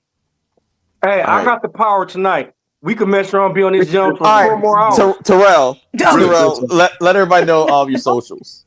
What's going on, y'all? You can find me on Linktree/ForRealTerrell and my lady. Doing something. You can find me on my Linktree as well on Linktree/CJ Whoopi15. You can find me on all my socials there. You can like, subscribe, and do all this stuff. And together we are For Real Love. Aww. All right, Kane, where can they find you at? It's Kane Destroyer on everything. On everything except for Twitter. It is Kane Destroyer turning heel. Oh yeah, and don't forget to come by and check out my TikTok. I post a lot of stuff going on with some of this stuff on TikTok as well. So hey, stop by, show some love. All right, D-Walk, where can they find you at? Alex finna be mad because we finna be on these jumps for 4 more hours. We're not going to be on here for more hours. All right. 3. No, listen to that. You can find me at Dennis D. Walker on Facebook. Dennis Walker on Facebook. You can find us on our PUWF Facebook. What I got, Mr. PUWF. You can find me on goddamn Snapchat, DEWLK12. Shout out to DRWC, who they be checking us out and everything. Shit, thank y'all for letting me come on and be the substitute teacher and everything. I appreciate it. And yeah. All right. And I am the End of Days 33. You can find me at Linktree/End of Days 33. You'll have my my wrestling page, EOD 33 Wrestling Hub, video game page, the new TV movie review page, their Nexus reviews. All my social medias are all on there. One link, Linktree/End of Days 33. And we got it in under 2 hours. So hopefully you'll join us back for episode 37 next week. And I guess I think about it. You know, I don't know. I think about episode 37 next week. Championship match. Keanu Carver versus Jackson Drake. We're going to talk about it. So, and don't forget next week, conspiracy theory. Next week, conspiracy theory. Chris Benoit, Coach. If you want to join on too, you're welcome to join on.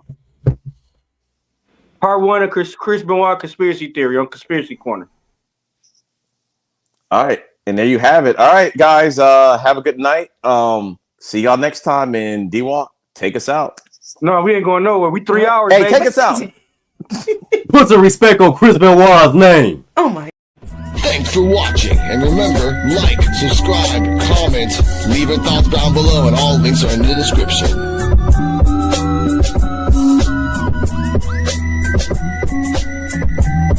See you next time where we can evolve together. Coquito out.